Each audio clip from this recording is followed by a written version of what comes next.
Hi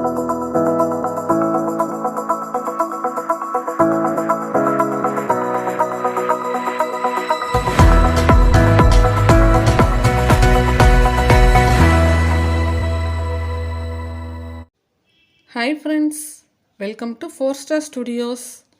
வாங்க இன்றைக்கி இந்த வீடியோவில் ஒரு டேஸ்டியான உருளைக்கிழங்கு தக்காளி குருமா எப்படி வைக்கலான்னு பார்க்கலாம். இட்லி, தோசை, அப்புறம் சப்பாத்திக்கு ரொம்பவே ஒரு சூப்பரான காம்பினேஷனாக இருக்குங்க. இப்போ இந்த குருமா செய்கிறதுக்கு ஒரு குக்கரில் 2 உருளைக்கிழங்கை இந்த மாதிரி 2 கட் பண்ணிவிட்டு அந்த கிழங்கு மூழ்கிற அளவுக்கு தண்ணி சேர்த்துட்டு குக்கரை மூடி ஒரு 4 விசில் வேக வச்சு எடுத்துக்கோங்க. வெந்ததுக்கப்புறம் அந்த உருளைக்கிழங்கை தோலை ரிமூவ் பண்ணிவிட்டு நல்லா மசிச்சு ரெடி பண்ணி வச்சுக்கோங்க. இப்போ இந்த குருமாவுக்கு ஒரு மசாலா அரைச்சிக்கலாம். அதுக்கு ஒரு மிக்சி ஜாரில் 2 வரமிளகாய் சேர்த்துக்கோங்க, ஒரு அரை டீஸ்பூன் அளவுக்கு சோம்பு, ஒரு 4-5 பல் பூண்டு, ஒரு 3 டீஸ்பூன் அளவுக்கு பொட்டுக்கடலை சேர்த்துக்கலாம். இந்த குருமாவுக்கு இஞ்சி சேர்க்க தேவையில்லைங்க, பூண்டு மட்டும் சேர்த்துக்கோங்க, அப்போ தான் நல்லாயிருக்கும். இப்போ கூடவே ஒரு 2-3 சில்லு தேங்காய் சேர்த்துக்கோங்க. ரொம்ப அதிகமாக தேங்காய் சேர்க்க வேண்டாம். 3 சில்லு தேங்காய் சேர்த்து தண்ணி ஊற்றி இதையும் நைஸான பேஸ்ட்டாக அரைச்சிக்கோங்க.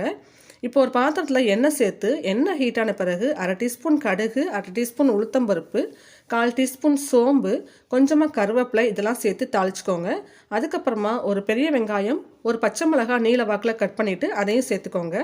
வெங்காயம் நல்லா கலர் மாறுற வரைக்கும் ஒரு நிமிஷத்துக்கு நல்லா வதக்கிக்கோங்க. வெங்காயம் கலர் மாற வதங்கின பிறகு தக்காளி சேர்த்துக்கலாம். நான் இன்றைக்கி 3 சின்ன சைஸ் தக்காளி சேர்த்துருக்கேன். தக்காளியை நல்லா கட் பண்ணிவிட்டு இதில் சேர்த்துக்கோங்க. சேர்த்துட்டு நல்லா வதக்கி விடுங்க. தக்காளி வதங்கும் போதே ஒரு 1/4 டீஸ்பூன் மஞ்சள் தூள் சேர்த்துக்கோங்க. கொஞ்சமாக உப்பும் சேர்த்து இந்த தக்காளி நல்லா மசிஞ்சு வர்ற வரைக்கும் முதல்ல வதக்கிக்கணும். தக்காளி முழுசாக இல்லாமல் நல்லா மசிஞ்சு குக்கானால் தான் குருமாவோட டேஸ்ட்டு சூப்பராக இருக்கும். இப்போ பாருங்கள், இந்த வெங்காயம், தக்காளி, பச்சை மிளகாயெல்லாம் நல்லா இந்த அளவுக்கு நல்லா மசிஞ்சு வதங்கி வந்த பிறகு நம்ம மிக்சியில் அரைச்சி வச்சுருக்கிற அந்த மசாலாவை சேர்த்துக்கலாம். சேர்த்து ஒரு தடவை நல்லா மிக்ஸ் பண்ணி கலந்து விட்டுடுங்க.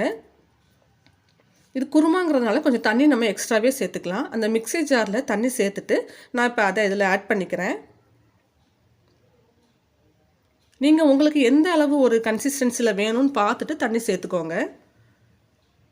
பாருங்கள், இன்னுமே கொஞ்சம் திக்காக தான் இருக்குது. இன்னும் கூட கொஞ்சம் தண்ணி நம்ம ஆட் பண்ணிக்கலாம்.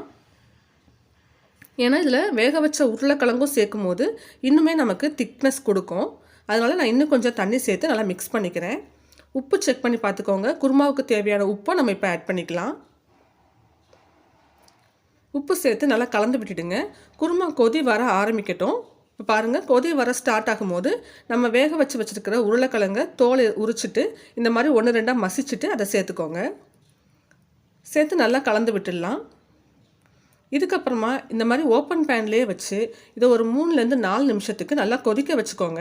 அப்போ தான் நம்ம அரைச்சி போட்டிருக்க அந்த மசாலாவில் இருக்க பச்சை வாசனையெல்லாம் போயிட்டு நல்லா குருமாவோட வாசனை நமக்கு கமன்னு வர ஆரம்பிக்கும். அது வரைக்கும் இதை கொதிக்க வச்சுக்கலாம். ஒரு 4 நிமிஷம் 5 நிமிஷம் நல்லா கொதிச்சுதுன்னா நமக்கு நல்லா அந்த பச்சை வாசனைலாம் போயிட்டு கமன்னு வாசனையான குருமா ரெடி ஆயிரும். இப்போ பாருங்கள், நல்லா இந்த அளவுக்கு கொதிச்சு வந்த பிறகு நம்ம ஆஃப் பண்ணிடலாம்.